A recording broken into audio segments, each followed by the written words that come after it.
بالله العلي العظيم حسبنا الله ونعم الوكيل نعم المولى ونعم النصير أعوذ بالله من الشيطان الرجيم بسم الله الرحمن الرحيم الحمد لله الذي يؤمن الخائفين وينجي الصالحين ويزع المستكبرين ويهلك ملوكا ويستخلف آخرين والصلاة والسلام على رسول ثقلين محبوب رب المشرقين والمغربين جد الحسن والحسين نبينا سيدنا بالقاسم محمد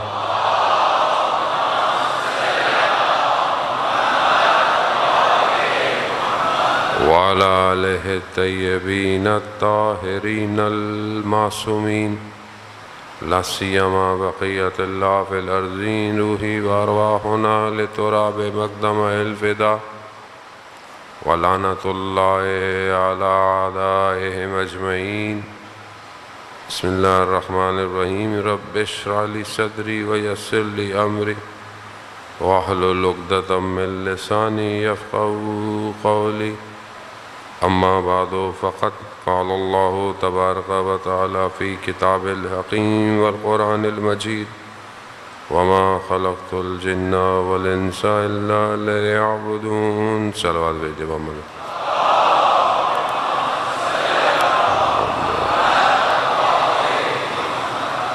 عزاداران سید الشہداء پانچویں محرم کی رات چند دنوں کا مہمان رہ گیا ہے زہرا کا لال کتنا انتظار کرتے ہیں محرم آئے گا کتنا انسان تیاری کرتا ہے فرش عزا بچھے گی مجلسیں ہوں گی ہم جائیں گے آدھے عاشورہ گزر گیا چند دن باقی ہیں پتہ بھی نہیں چلے گا لیکن اگر ہم اپنے امام تک نہ پہنچ پائے تو کارواں تو گزر جائے گا ہم رہ جائیں گے اور یہ کارواں جو 61 ہجری میں پہلے کربلا رکا ہے اور اس کے بعد جو چلا ہے تو آج تک چل رہا ہے جو ساتھ دیں گے وہ اس کاروان میں شامل ہوتے رہیں گے یہ کاروان سید الشہداء کا کاروان ہے یہ کاروان ان کا کاروان ہے جنہوں نے امام کے لیے خدا کے راستے پر جہاد کیا اب ہم بھی اپنی زندگی میں مختلف چیزیں گزار رہے ہیں عزیزان محترم ہم کس طرح اپنے آپ کو امام کے قریب کریں اور امام جو ہمارے وجودوں کو متحول کرنے دنیا میں آئے ہیں کون سی چیزیں رکاوٹ ہیں جو ہمیں امام تک پہنچنے نہیں دے رہی ماشاءاللہ آپ سب جوان ہیں اور دنیا کے معاملات آپ کے سامنے ہیں آپ واقف ہیں مختلف طریقوں سے ذہن کو تسخیر کیا جا رہا ہے یعنی ذہن کو کنٹرول کیا جا رہا ہے آپ اگر 61 ہجری کو کمپیئر کریں آج سے تو 61 ہجری میں دشمن نے ذہنوں کو کنٹرول کیا ہے آخر کیا وجہ تھی کہ یہاں ہزاروں کی تعداد امام کے سفیر کے پیچھے امام کے نمائندے کے پیچھے اور اچانک سے وہ تعداد ختم ہو گئی اچانک سے وہ تعداد غائب ہو گئی کہاں چلے گئے لوگ تو کوفہ میں تھے تو یہ کیسے ہو گیا یہ اہل کوفہ جو ہے وہ اتنی جلدی تو یہاں دیکھیں ہم قرآن سے اگر مدد لیں تو قرآن جب بنی اسرائیل کا ذکر کرتا ہے تو بنی اسرائیل کون ہے کہ قرآن سب سے زیادہ بنی اسرائیل کے واقعات بیان کر رہا ہے۔ حضرت موسیٰ علیہ السلام جو ہیں وہ کلیم اللہ ہیں اور اللہ سے گفتگو ہے، کلام ہے۔ اللہ نے بھی ان کے واقعات کو بہت بیان کیا ہے، اور یہ سب واقعات عبرت کے لیے ہیں۔ یہ واقعات ہمیں جو ہے وہ عبرت کسے کہتے ہیں؟ عبرت عبور سے ہے، اور یعنی کہیں سے آپ گزر رہے ہیں۔ جب آپ کہیں سے گزر رہے ہیں تو آپ گزرتے وقت کیا مشاہدہ کر رہے ہیں، کیا دیکھ رہے ہیں؟ ایسے گزر جائیں گے؟ نہیں، یعنی آپ کو زندگی میں عبرت لینی ہے۔ نہج البلاغہ، خوب یہ نہج البلاغہ کیا ہے؟ نہج البلاغہ کلام امیر ہے۔ کلام امیر، اگر آپ خطبوں اور لیٹرز دیکھیں، امام نے اپنے گورنروں کو لیٹر لکھے ہیں، اپنے اصحاب کو لیٹر لکھے ہیں، اور بھی لوگوں کو لیٹر لکھے ہیں۔ ایک لیٹر میں امام نے جو ہے وہ یہ بیان کیا ہے، حارث ہمدانی کو امام نے جو لیٹر لکھا ہے، اس میں امام نے کہا ہے حارث کو مخاطب کرتے ہوئے کہ جو چیزیں تاریخ میں ہو چکی ہیں نا وہ دوبارہ ہوں گی، دوبارہ ریپیٹ ہوں گی، تو تمہیں گزشتہ لوگوں سے عبرت لینی ہے۔ اور عبرت جو ہے وہ ایسے نہیں آتی ہے کہ آپ فوراً عبرت کو حاصل کر لیں، نہیں، عبرت حاصل کرنے کے لیے انسان کو فہم ہونا پڑتا ہے، یعنی ان سے سمجھ بوجھنے کی صلاحیت تو ہو جو عبرت لے۔ وہ بچہ جو ہے وہ عبرت نہیں لے پاتا، بچہ پلگ میں انگلی ڈالتا ہے، اس کو کرنٹ لگ جائے، کچھ بھی جائے، آپ اس کو منع کریں، بچہ ہے، کیونکہ اس کے اندر ابھی جو ہے وہ صلاحیت نہیں ہے کہ وہ چیزوں کو کمپائل کر سکے، ابھی اس کے اندر اتنی سارے وہ ٹچ کر کے چیزوں کو محسوس کرتا ہے، لگ جائے تھوڑا سا پیچھے ہو جائے گا، پھر دوبارہ چلا جائے گا۔ لیکن عبرت کے لیے فہم چاہیے، انڈرسٹینڈنگ علم کی طرف متوجہ کرتی ہے۔ جب آپ انڈرسٹینڈ کر سکیں، مثلا ایک بچہ ہے، اس کی سمجھنے کی صلاحیت کم ہے، تو آپ اس کو کچھ بھی پڑھاتے رہیں، اس کو سمجھ نہیں آئے گا۔ بچے ہوتے ہیں، اسپیشل چائلڈ ہوتے ہیں، ذہن انسان بڑا ہو جاتا ہے مگر ذہن بالغ نہیں ہوتا۔ خوب کیوں؟ کیونکہ اس کے اندر آپ پینیٹریٹ بات نہیں کر سکتے۔ جس طرح بڑھتا ہے، فہم بڑھتا ہے، انڈرسٹینڈنگ بڑھتی ہے، علم پرسیو ہونا شروع ہو جاتا ہے، باڈی علم حاصل ہوتا ہے۔ علم جب بڑھتا ہے تو پھر انسان بصیرت کی طرف جاتا ہے۔ بنی اسرائیل نے ایسے کیوں یہاں کوفہ والے چھوڑ کے چلے گئے؟ خوب یہ آپ کو کمپیریزن کرنا ہے۔ آج ہم جس سٹیج پر کھڑے ہوئے ہیں، ہم اپنے آپ کو کہاں دیکھ رہے ہیں؟ ہم کہاں ہیں؟ ہم بنی اسرائیل والے، ہم کوفہ والے، یا ہم دونوں میں سے بہتر ہیں، یا ہم آگے کی طرف بڑھ رہے ہیں؟ بنی اسرائیل کیوں ایسی ہو گئی؟ بنی اسرائیل کیونکہ فرعونیت کے نظام میں پلی بڑھ رہی تھی۔ فرعون کا نظام کیا ہے؟ آج دنیا میں سائلنٹ طریقے سے فرعون کا نظام چل رہا ہے۔ بے حیائی، برائی، ظلم، قید، پابندیاں، مردوں کو مار دینا، عورتوں کو چھوڑ دینا، بچوں۔ اس زمانے میں فرعون کا اپنا سسٹم تھا۔ آج سسٹم ظاہر میں ویسا نہیں ہے، باطن میں ویسا ہی ہے۔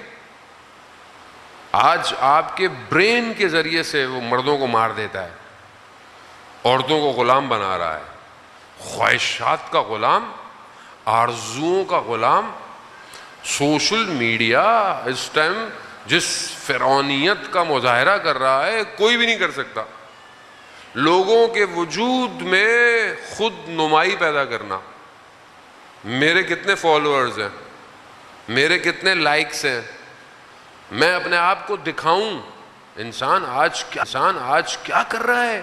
صرف دکھانے کے لیے اپنے گھر کی باتیں، اپنے کمرے کی ویڈیو، اپنی پرائیویٹ چیزیں، ہر چیز کیوں ڈال رہا ہے؟ اصل کیا پرابلم ہے اس کو؟ کیونکہ فرعونیت کے نظام نے ظاہری حیا کو بھی کھینچ لیا ہے۔ نظام ہے یہ۔ جب آپ کو پلیٹ فارم ملے گا تبھی تو آپ برباد ہوں گے۔ آپ کے پاس آپشن نہ ہو، اتنا ایزی ایکسیس نہ ہو ہر چیز اپلوڈ ہونے کا، اور اپلوڈ کہاں ہو رہا ہے؟ فری۔ ابھی میں یہاں کے پیکج دیکھ رہا تھا، پتہ نہیں 480 روپے میں 60 GB، دنیا میں نہیں ہے۔ دنیا میں ایک GB مہنگا ہے، خریدنے جائیں آپ، یورپ جائیں 30 یورو 1-2 GB دیا انہوں نے بڑی مشکل سے مجھے، بھائی میں تھوڑا سا تو بڑھا دیں آپ، 10 GB کر لو. یہاں 480 روپے 50 روپے میں 600 نیٹ ورک پتہ نہیں یہ کال اور 60 GB. کیوں؟ تاکہ یہ بچے نیٹ فلکس بیٹھ کے دیکھتے رہیں، یوٹیوب دیکھتے رہیں، ٹک ٹاک دیکھتے رہیں. نظام ہے. کیا دیکھنا ہے انہوں نے؟ فزکس تھوڑی پڑھنی ہے، میتھس تھوڑی پڑھنی ہے، کیمسٹری تھوڑی پڑھنی ہے انہوں نے. حیا.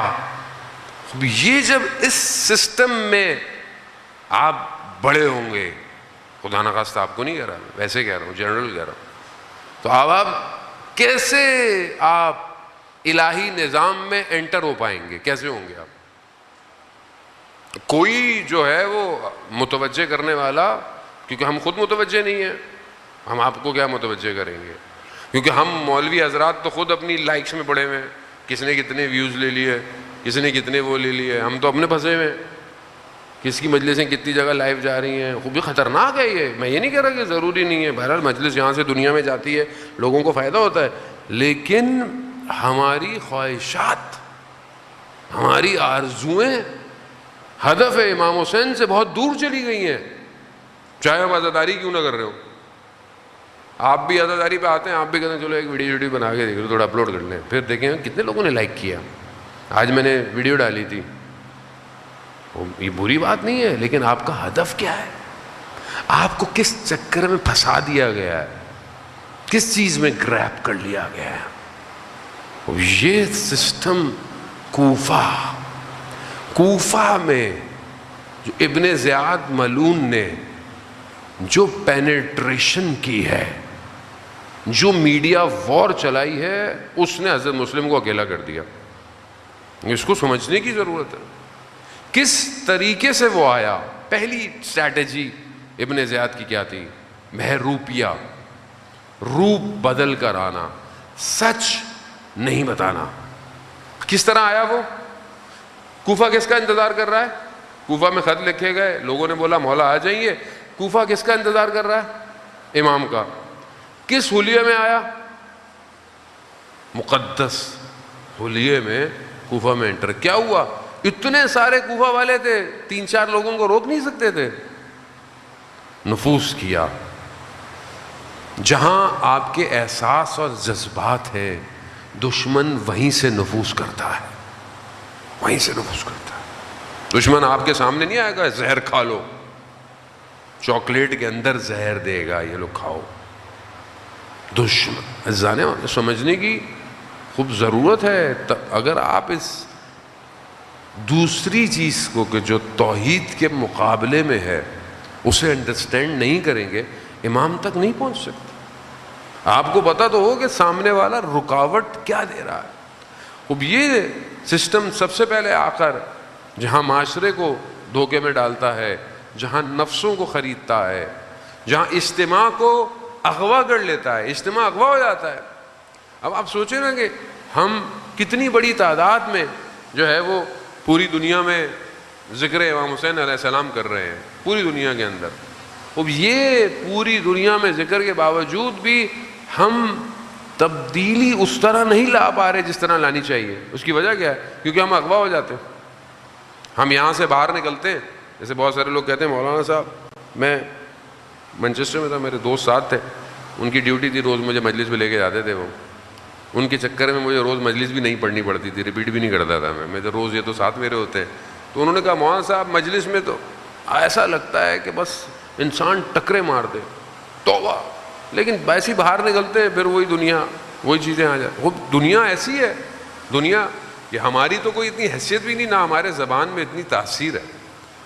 لوگ رسول خدا حضرت محمد مصطفیٰ صلی اللہ علیہ وآلہ وسلم صلی اللہ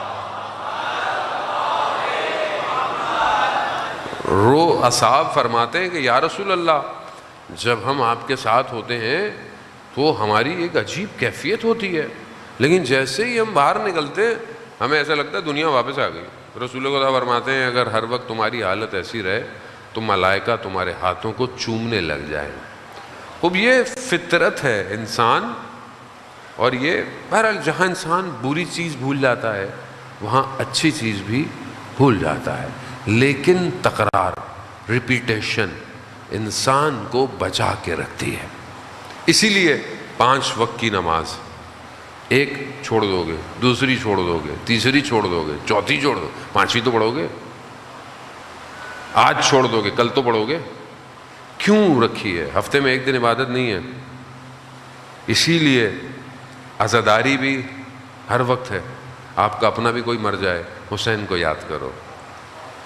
کیوں؟ کیونکہ حسین کو بھولنا نہیں ہے عزیزان محترم. اور یہ ہمارا اس میں کوئی کمال نہیں ہے. اب یہاں یہ بہت امپورٹنٹ ہے کہ وہ چیز جو انسان کو سب سے پہلے توڑتی ہے وہ یہی ہے کہ انسان علم اور فہم اور دین کی طرف محنت نہیں کر رہا. ہم جن لوگوں کا ذکر کر رہے ہیں، جن لوگوں کے لیے آج آئے عزیزان محترم، میں نے آہستہ آہستہ سٹیپ آپ کی خدمت میں بیان کیے کہ ہم کس طریقے سے جو ہے وہ اپنے قلب کو روشن کریں. قلب کو روشن کرنے کے لیے ظاہر ہے عقل جو ہے، خداوند متعال نے عقل کو 75 لشکر دیے ہیں. حدیث عقل و جہل جو ہے اس میں اللہ نے عقل کو لشکر کیا ہے؟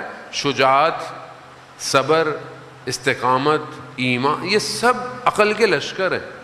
اور عقل ان لشکروں کے ساتھ کیوں اللہ نے عقل کو اتنی بڑی چیز دی ہے؟ کیونکہ اللہ نے جو بھی عقل کو دیا، عقل نے اس کو قبول کر لیا ہے.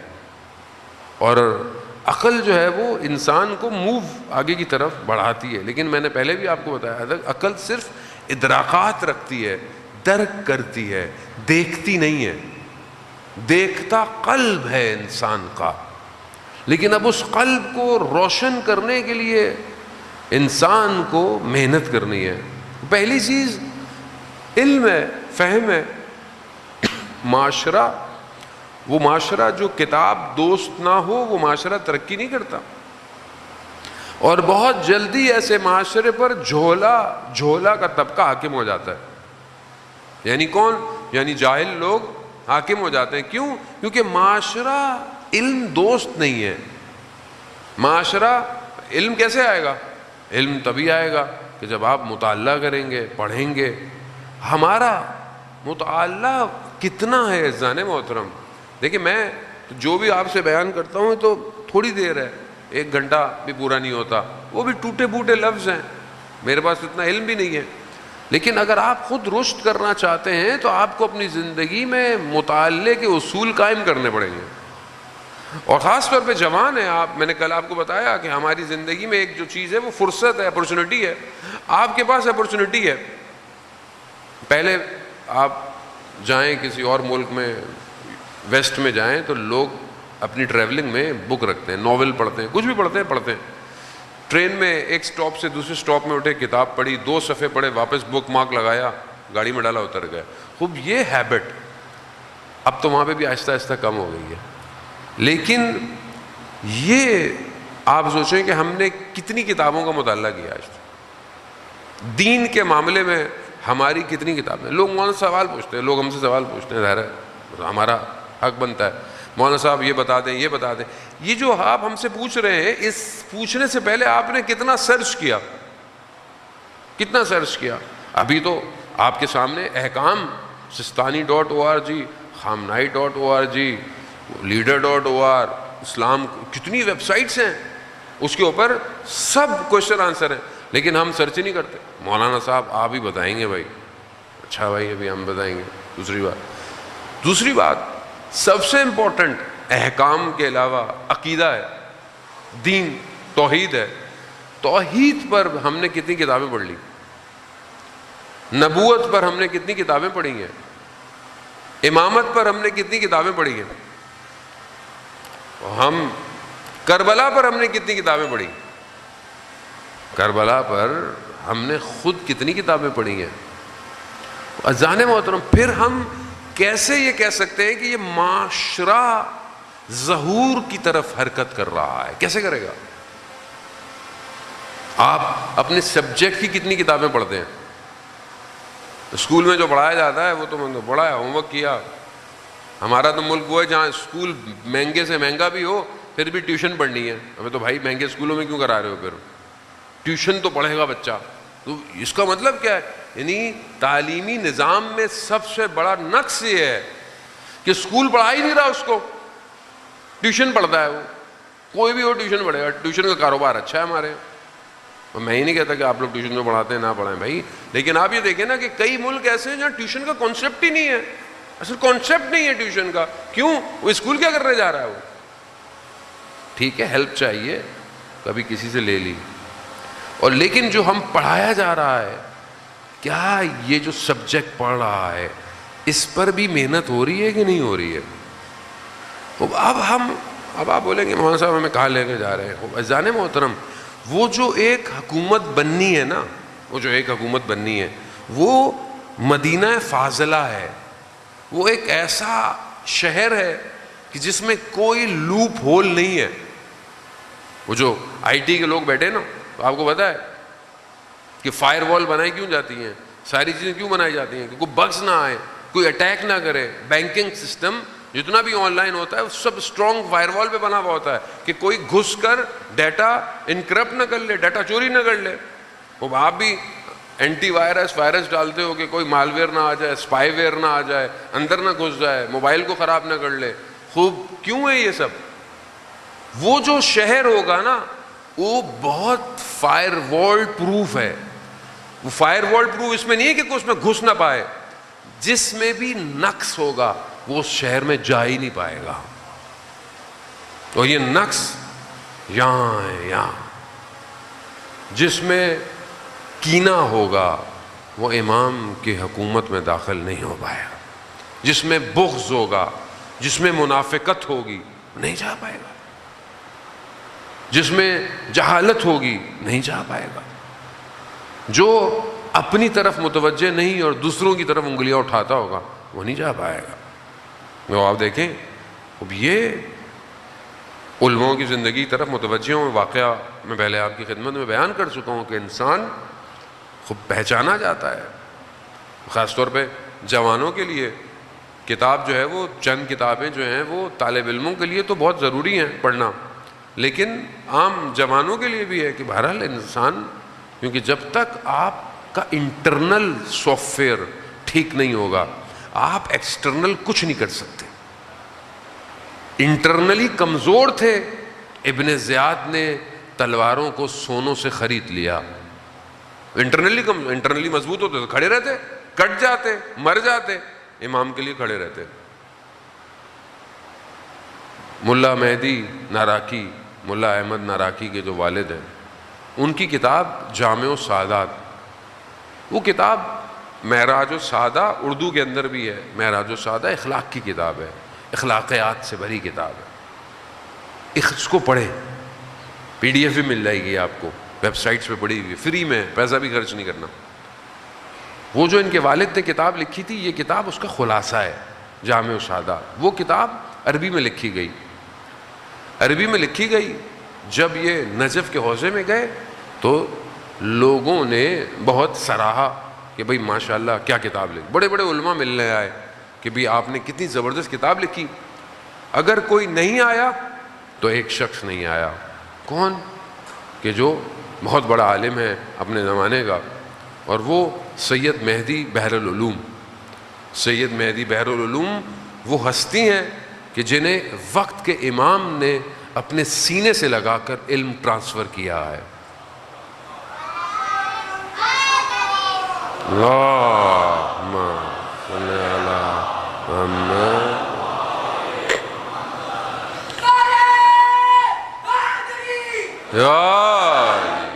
وہ امام نے سینے سے لگا کر مسجد کوفہ میں علم کو ٹرانسفر کیا ہے. وہ ایسی شخصیت تھی. بریکٹ میں ایک زمانے میں انہوں نے درس دینا چھوڑ دیا. بڑے بڑے لوگوں نے مراجع کیا کہ بھئی آپ نے درس دینا چھوڑ دیا. کہا ہم نہیں. کہا وجہ تو بتائیں. کہا میں رات کو غریبوں کی مدد کرتا ہوں، رات کو کوفہ میں لوگوں کی مدد کرتا ہوں، لیکن میں نے رات کو کسی طالب علم کو نہیں دیکھا جو رات کو اٹھ کے مناجات کرتا ہو. میں ان طالب علموں کو نہیں پڑھاؤں گا جو رات کو اٹھ کے خدا سے مناجات نہیں کر رہے. جب یہ طالب علموں کو پتہ چلا تو کہتے سب نے گریہ کیا، استغفار کیا، اور راتوں کو اٹھ کے تضرع شروع کر دیا. تب انہوں نے دوبارہ تدریس شروع کی. یہ ملنے نہیں آئے تو انہوں نے کہا ملا مہدی ناراکی نے کہ میں خود لوگوں نے بولا بھائی آپ نہیں جائیں, لوگ کہا نہیں وہ سید ہے میں گئے. درس دے رہے تھے, بیٹھے, درس ختم ہوا, وہ اٹھ کے چلے گئے, یہ بھی اٹھ کے چلے گئے. کچھ دن گزرے, انہوں نے کہا میں پھر جاتا ہوں. جو ساتھ میں لوگ تھے انہوں نے کہا مولانا بس کر دیجئے, وہ آپ کو دیکھ ہی نہیں رہے ہیں, بات ہی نہیں کر رہے ہیں. کہا نہیں میں پھر جاؤں. گئے, درس ختم, یہ بھی اڑ گئے, وہ بھی اڑ گئے, کوئی بات ہی نہیں. یہ چلے گئے سامرا, کربلا, کاظمین, واپس نجف آئے. واپس جانے لگے تو کہا میں پھر چلتا ہوں. وہ لوگوں نے بولا کتنا اپنے نفس کو توڑیں گے آپ, کتنا اپنے نفس کو شکستہ کریں گے. کہا کوئی مسئلہ. جیسے ہی یہ نکلے اور سید کو پتہ چلا کہ یہ آ رہے ہیں, سید بغیر جوتوں کے دوڑتے ہوئے گلی کے کونے پہ آئے اور ان کو لے کر آئے, بٹھایا, بات کی. کہا آپ پوچھیں گے نہیں کہ آپ پہلے 2-3 دفعہ آئے, میں نے آپ سے بات نہیں کی یا میں آپ کے پاس نہیں آیا؟ کہا نہیں. کیوں, کیا وجہ ہے؟ کہا میں یہ دیکھنا چاہتا تھا کہ جو اخلاق کی کتاب آپ نے لکھی ہے یہ اخلاق آپ میں پایا جاتا ہے کہ نہیں جاتا؟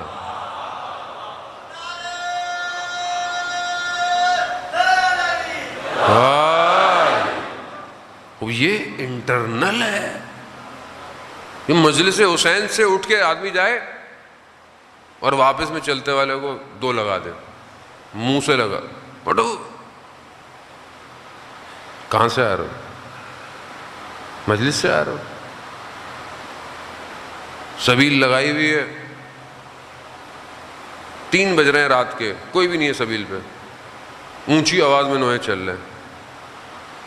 یہ امام حسین کے ماننے والے ہیں.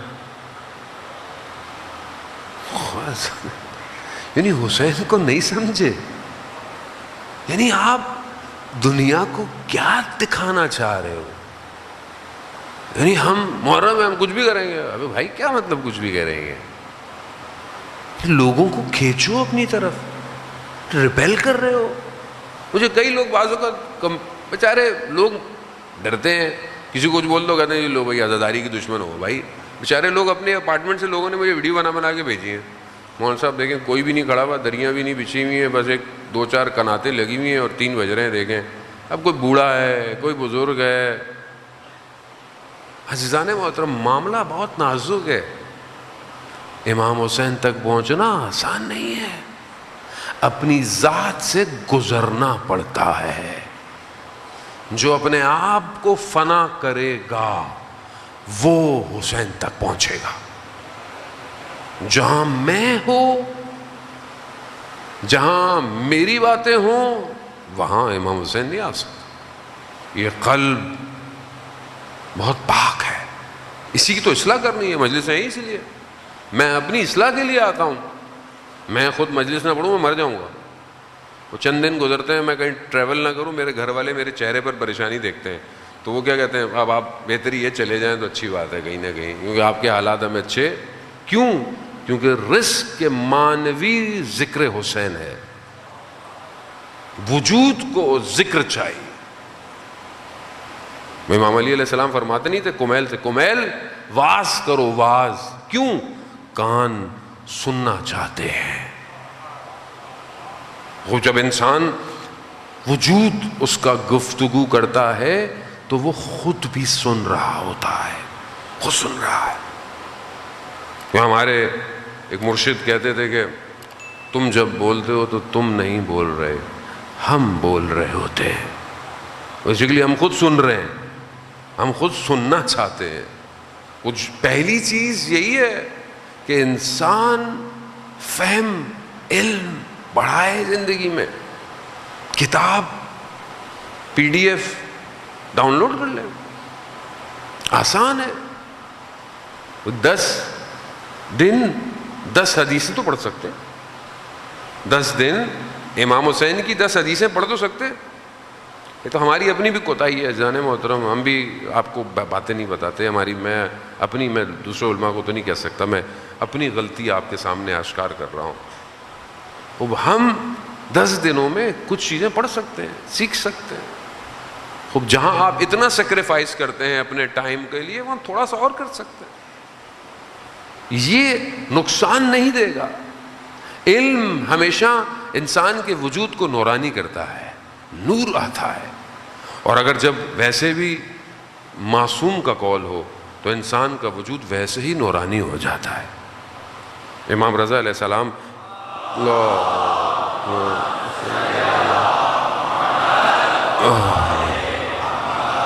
امام رضا فرماتے ہیں کہ تم ہمارے کلام کو لوگوں تک پہنچا دو، ہم جانیں اور لوگ جانیں۔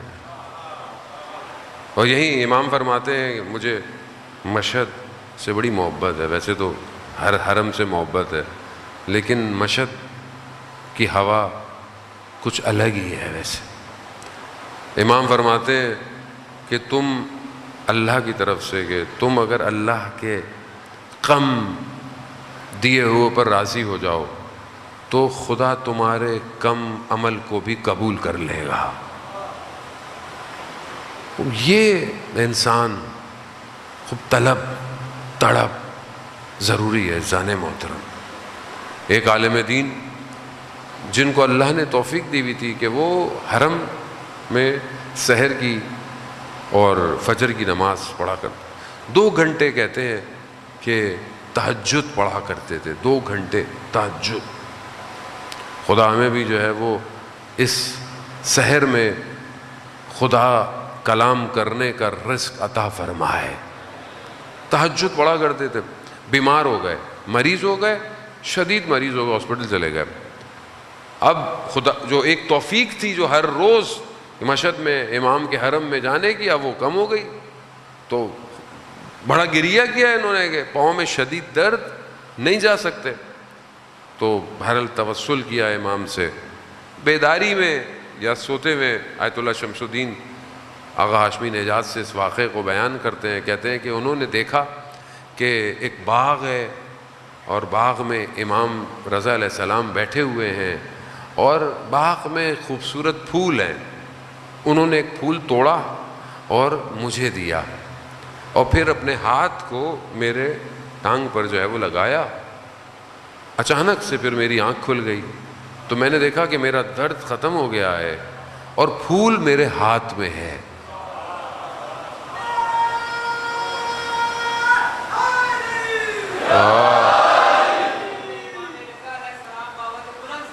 اللہم صلی اللہ۔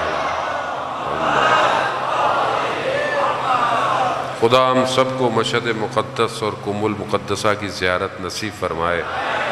وزان محترم، وہ کہتے ہیں کہ امام نے جب یہ مجھے دیا تو وہ جو قرآن کی آیت بھی ہے کہ قرآن کو اللہ نے نازل کیا اور اس میں شفا رکھی ہے، کہا امام نے یہ آیت تلاوت کی، کہہ رہا اس کے بعد جب بھی کوئی مریض ہوتا تھا، کوئی بھی مریض ہوتا تھا، تو میں یہ آیت کی تلاوت کرتا تھا اور ہاتھ لگاتا تھا، وہ بھی ٹھیک ہو جاتا تھا۔ اب یہ وجود جب اس قابل ہو جاتا ہے تو یہ امام کو اپنے قلب سے مشاہدہ کرتا ہے۔ اب خدا ہمیں توفیق دے عزیزان محترم، اب جب تک ہم اپنے اس قلب کو وسیع نہیں کریں گے ہم کربلا نہیں پہنچ سکتے۔ اگر ہم نارمل رہے، اسی دنیا میں رہے، تو ہمارا حال وہی ہوگا جو اس شخص کا تھا۔ وہ جو ایک ذاکر تھا وہ کہتا تھا کہ امام کے صاحب میں بھی کربلا میں ہوتا تو امام کے صحابیوں کی طرح، انہوں نے کہا میں نے بھی ہوتا، میں بھی کھڑا ہو جاتا، امام کے صحابی تو کوئی ہوتے، میں بھی ہوتا تو میں بھی یہی کرتا۔ تو اسے خواب میں کیا دکھایا گیا؟ روز کربلا، تیر آ رہے ہیں آتش سے بھرے اور وہ کھڑا ہوا ہے اور امام نماز پڑھ رہے ہیں۔ جیسے ہی تیر قریب آیا خود سائڈ پہ ہو گیا، تیر امام کو پیوست ہو گیا۔ چند تیر امام کو لگے، اب یہ شرمندہ ہے۔ امام نے کہا کہ آئندہ کبھی یہ نہیں کہنا کہ میرے صحابیوں جیسے ہو، میرے صحابیوں جیسا کوئی نہیں ہو سکتا۔ یہ کربلا آسان نہیں ہے، توحید کی وادی میں آنا کربلا ہے، اور اس کے لیے ضروری ہے کہ انسان پہلے اپنی خواہشات سے، اور خواہشات انسان خود جو ایک سسٹم ہے انسان کا اپنا، وہ اس کو بھی آپ بغیر علم کے سولو نہیں کر سکتے۔ آپ کو پتہ ہونا چاہیے کہ انسان کے ظاہر میں جو وہ بیماریاں ہیں، اسی طرح انسان کے باطن میں بھی بیماریاں ہیں. انسان کے باطن کے اندر بھی. کہ اب آج جو ویسٹرن علم ہے یا ویسٹرن ایک تھیوری ہے، وہ انسان کے باطن کی طرف متوجہ نہیں ہے، وہ صرف ظاہر ہے. آپ اچھا پڑھ لیں، اچھا بزنس، اچھی شاپ، اچھا گھر، اچھی گاڑی، اچھے کپڑے، اچھے جوتے، اچھا سب کچھ. قرآن بھی یہ کہہ رہا ہے کہ جو دنیا طلب کرتے ہیں ہم انہیں سب کچھ دنیا میں ہی دے دیتے ہیں، مگر آخرت میں ان کے لیے کچھ نہیں ہے سوائے جنت، جہنم کی آگ کے. دنیا کی جو تعلیم ہے وہ صرف ظاہر کو اچھا کر رہی ہے. آپ کی پوسٹ کیا ہوگی، آپ کا ڈیزگنیشن کیا ہوگا، آپ کو بہیو کیسے کرنا ہے، آپ کا اخلاق کیسے ہونا ہے، آپ کو سب آرڈینیٹ سے بات کیسے کرنی ہے. آپ ڈاکٹر ہیں لیکن بغیر پیسوں کے آپ کو کسی کی تربیت کرنی پڑ جائے، کبھی گاؤں دیہات میں جا کر لوگوں کے لیے کلینک لگانا جائے، یہ یونیورسٹی نہیں پڑھاتی ہے آپ کو. دنیا صرف آپ کے ظاہر کو بہتر کر رہی ہے، مگر یہ الہی یونیورسٹی ہے، یہ امام حسین کی یونیورسٹی ہے جو آپ کے باطن کو بہتر کر رہی ہے.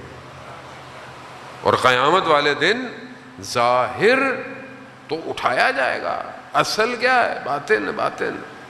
قبر میں جائیں سب ختم ہو جائے گا، گوشت ختم ہو گیا، ہڈیاں بھی ختم ہو گئی انسان کی، تو پھر عذاب کس پر ہے؟ باطن پر ہے. باطن. اس باطن کو صاف ایگزٹ دیں. یہاں آتے ہیں، بارش ہو رہی ہے، مجھے تو پتہ بھی انشاءاللہ کہ باہر بارش ہو رہی ہے کہ نہیں ہو رہی، لیکن بہرحال ڈرزلنگ تو شام سے ہو رہی ہے.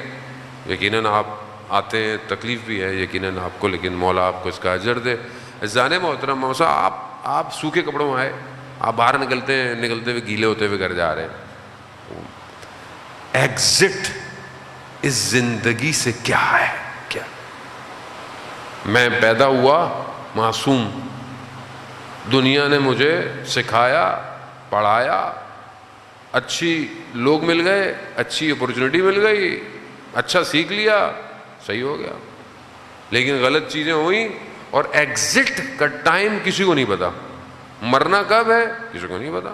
کوئی بزرگ میں بزرگی میں چلا جائے گا، کوئی بچپن میں چلا جائے گا، کوئی جوانی میں چلا جائے گا. اب یہ جو آپ ڈیتھ ہوئی، آپ کی ایگزٹ ہوا، جیسے ہی آپ کا ایگزٹ ہوا، آپ کی جو برزخ کی زندگی تھی جسے آپ نے خود ڈیزائن کیا تھا.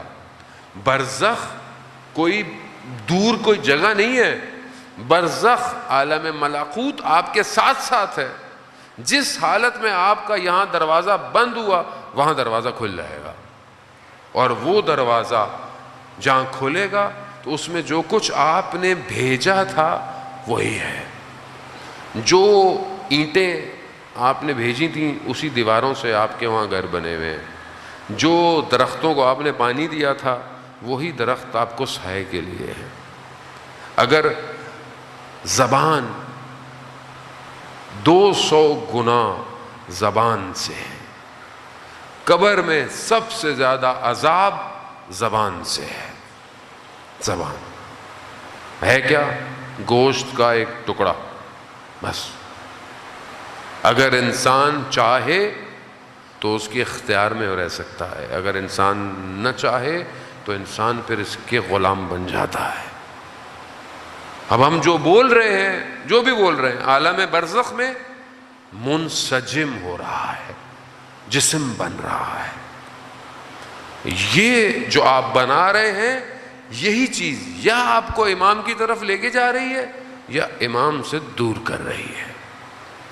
یہ جو بھاری پن ہے، یہ جو قرآن کہہ رہا ہے کہ فرار کرو خدا کی طرف، فرار کرو. کس چیز سے؟ تم جتنی جلدی خدا کی طرف فرار کرو گے اتنا تمہارا بوجھ ہلکا ہوگا.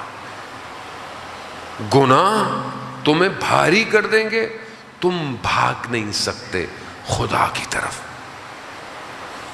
مناجات شعبانیہ میں کہ فراز ہے، وَقَدْ هَرَبْتُ إِلَيْكَ، میں دوڑتا ہوا تیری بارگاہ میں آیا ہوں.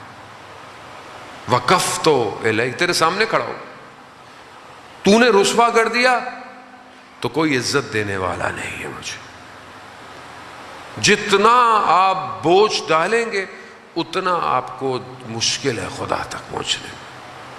آیت اللہ قمشی تفسیر قرآن مفسر قرآن فرماتے ہیں کہ جب انسان کی روح نکلتی ہے تو روح اور بدن دونوں ایک دوسرے کے ساتھ کھینچاؤ میں رکھتے ہیں.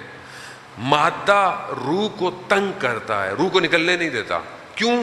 اگر زندگی مادی گزرے تو روح بہت مشکل سے نکلتی ہے، اور یہ جو پروسیس ہے کہتے ہیں یہ بہت لمبا ہو جاتا ہے اور انسان اس تکلیف کو برداشت کرتا ہے.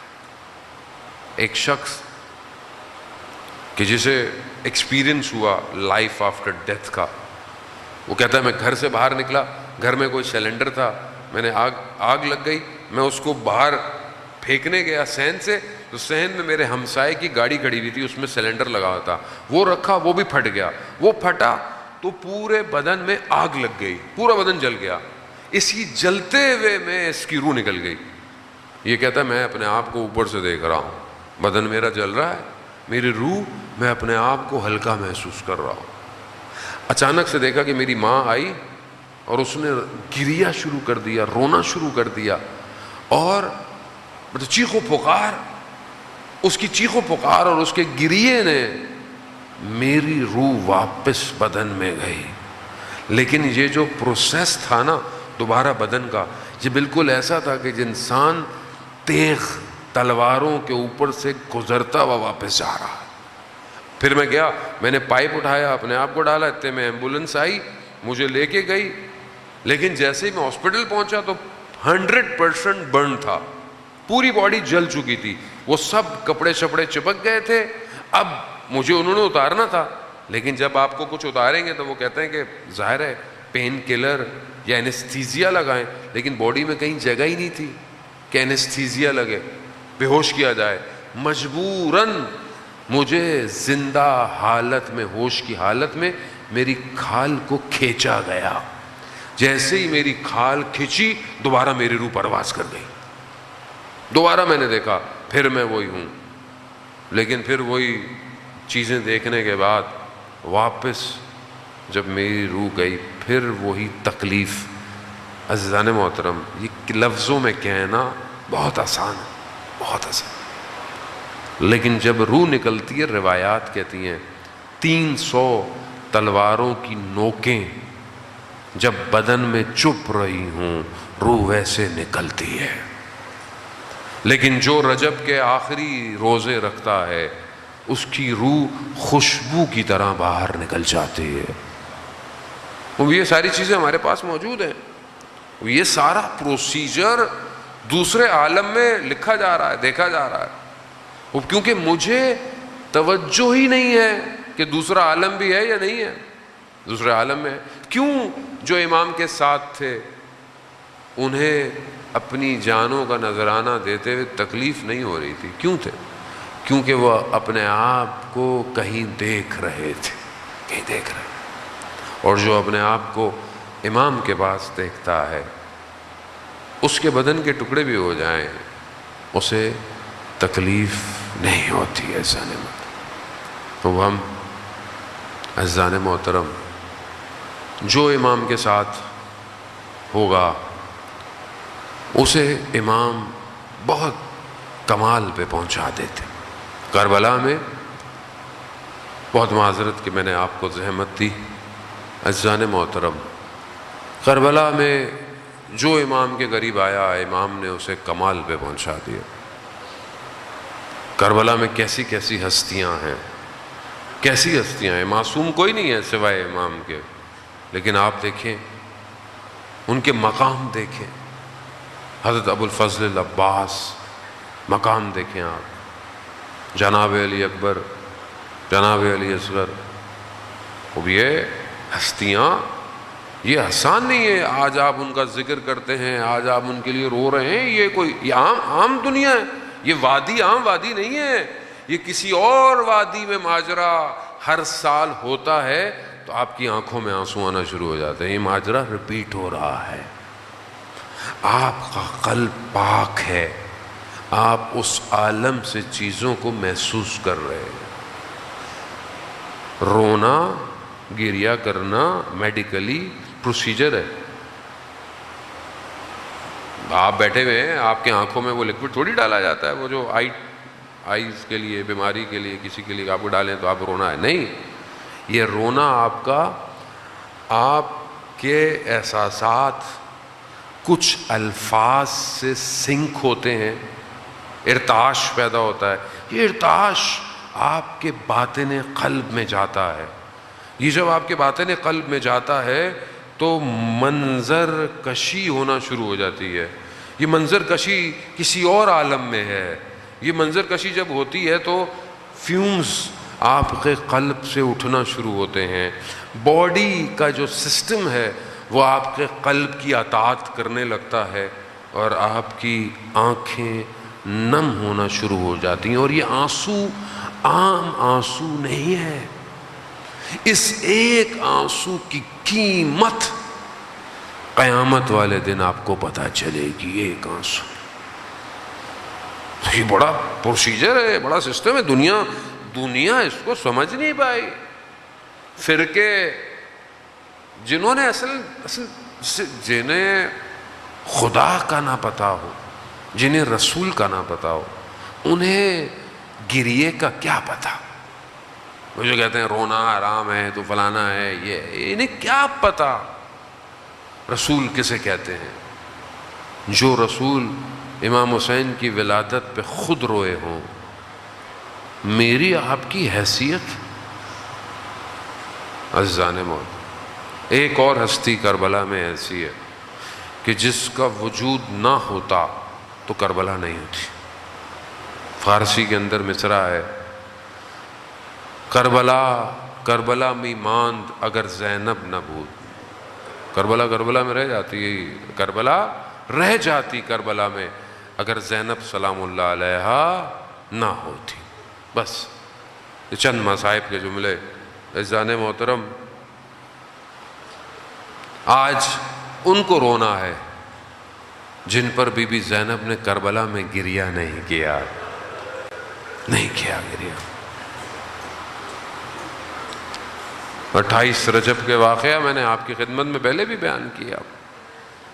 کس طرح بی بی زینب نکلی ہیں, اپنے بھائی کے ساتھ تیار ہو رہی ہیں, جا رہی ہیں, اپنے شوہر سے اجازت لی, بچے دے دیے گئے کہ بچوں کو لے جاؤ, جب وقت پڑے تو ان کو قربان کر دینا. بس سارے راستے بی بی زینب اپنے بھائی کے ساتھ اپنے بھائی سے دور نہیں ہوئی. عجیب محبت ہے بہن بھائیوں کی, عجیب محبت. بھائی کے لیے پریشانی, بھائی کے لیے اضطراب. شب عاشور بھی بی بی زینب اپنے بھائی کے لیے پریشان ہے. بھیا یہ اصحاب کل آپ کا ساتھ دیں گے یا نہیں دیں گے؟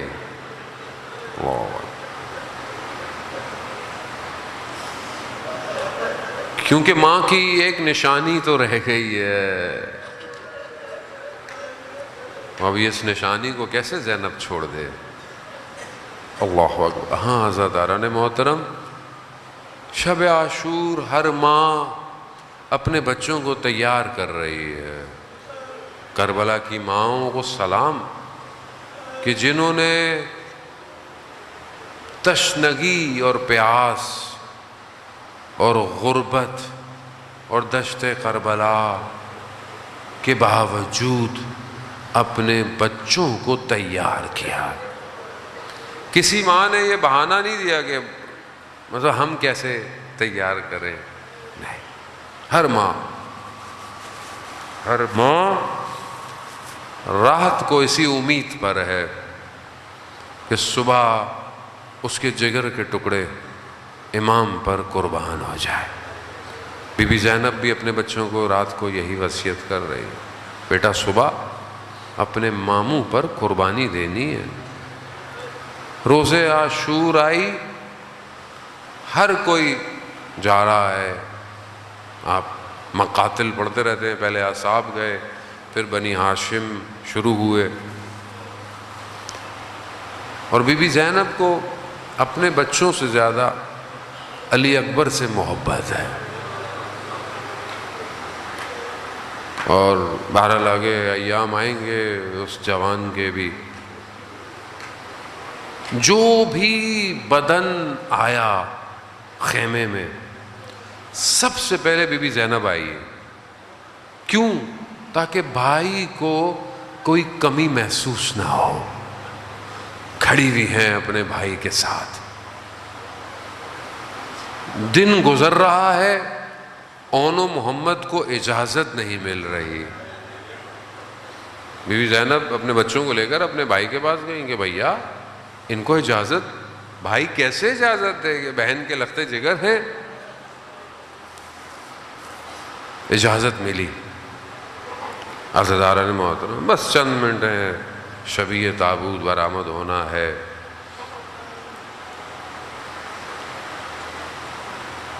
بی بی سیدہ کے نواسے ہیں یہ یاد رکھیے گا. ثانی زہرا کے بیٹے ہیں یہ. روتے ہوئے کوتاہی مت کیجیے گا. اللہ اکبر.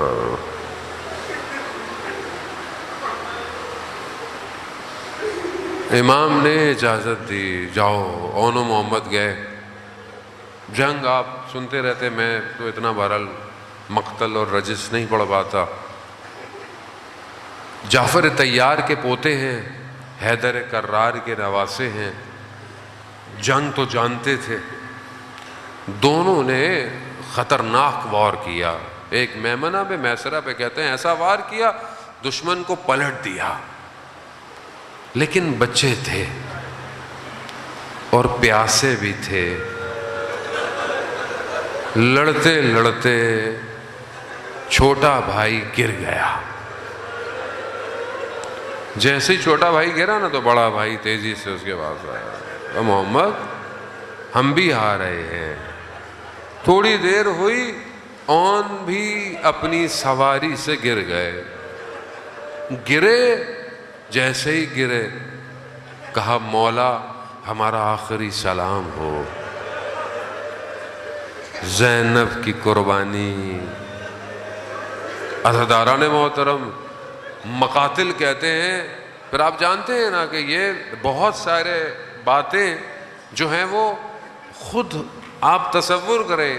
مطلب ضروری نہیں ہے کہ ساری باتیں مقتل میں اس طرح ہوں. مطلب کچھ چیزیں واضح ہیں کہ جب بچے گرے ہوں گے تو بھگدڑ مچتی ہے دشمن کی. اس بھگدڑ میں ان بدنوں کے ساتھ کیا ہوا؟ بس مقتل تو یہی کہتا ہے کہ امام حسین پہنچے، دائیں طرف اون کو اٹھایا ہوا ہے، بائیں طرف محمد کو اٹھایا ہوا ہے، لے کے جا رہے. نہ جانے کس حالت میں ان کو خیموں میں لے کے گئے ہوئے. لیکن اب جہاں ہر بدن پر بی بی زینب آتی تھی، دیکھا جیسی اون محمد کے بدن آئے بی بی زینب نہیں ہے. اہل حرم کی خواتین سمجھی کہ بی بی زینب بے ہوش پڑی ہوں گی خیمے میں اپنے. جا کر کیا دیکھا؟ بی بی زینب سر سجدے میں ہے. کیا کہہ رہی؟ پروردگار میں نے 2 نشانیاں بھیجی ہیں. 2 نشانیاں، خدا آپ کو اس کا اجر دے. روئیے. بی بی زینب نہیں روئی اون و محمد کو. خدا میں نے 2 نشانیاں بھیجی ہیں. ہائے غربت علی کی بیٹیوں کی. خواتین نے کہا کہ شہزادی اون و محمد آ گئے. کہا آ گئے؟ اون و محمد کیسے واپس آ گئے؟ اب جا کر کیا دیکھا؟ امام حسین سر جھکائے کھڑے ہیں. ایک طرف اون سو رہے ہیں، ایک طرف محمد سو رہا ہے. امام حسین اپنی بہن سے آنکھیں نہیں ملا رہے. بی بی زینب نے دونوں بدنوں کو کنارے پہ کیا، سر سجدے میں رکھا. پروردگار تیرا شکر، تو نے میری قربانیوں کو قبول کر لیا. یہ ہے زینبی کردار، زینبی مائیں. بس عزادارہ نے بس 2 جملے اور آپ سے التماس دعا. اب پورے راستے روز عاشورہ گزر گئی. مشکلات آپ سنتے رہیں گے، آگے آپ کے سامنے آئیں گی. کہیں پر بھی مقتل یا کوئی عالم نے یہ نہیں کہا کہ زینب نے اون و محمد کو یاد کیا ہو، کہیں نہیں کیا، کہیں نہیں کہا. راستے میں اسیر ہو گئیں یا کبھی سجاد کو بچا رہی ہیں یا کبھی سکینہ کو بچا رہی ہے، کہیں نہیں. کبھی نیزوں سے بھی گفتگو نہیں کی، اگر گفتگو بھی کی تو اپنے بھائی سے کی. بھیا مجھ سے بات نہیں کرتے تو اس بچی سے تو بات کر لو. کوفہ، شام، شام کا زندان سب ختم ہو گیا، کارواں چھٹا، رخصت ہوئے، آزاد ہوئے، کربلا میں آئے. بی بی زینب گر گئیں اپنے بھائی کے بدن کے اوپر. بی بی زینب ضعیفہ ہو گئیں، بوڑھی ہو گئیں. یقیناً اون و محمد کے بدن پہ گئی ہوں، پھر بھی مقتل خاموش ہے، ہوگا خاموش. مقتل کہاں بتاتا ہے؟ بس آخری جملے. اور حضرت داران محترم شبیہ تابوت آئے گا، پرسہ دیجیے گا بی بی زینب کو. جب مدینہ پہنچی نا، مدینہ میں جیسے ہی اپنے گھر میں داخل ہوئی، اپنے گھر کے حیات کو دیکھا، ان چھوٹے حجروں میں چھوٹے چھوٹے بستروں کو دیکھا. اب زینب کو یاد آیا، ہائے میرے اور ہائے محمد، ارے تمہاری ماں اب کیسے تم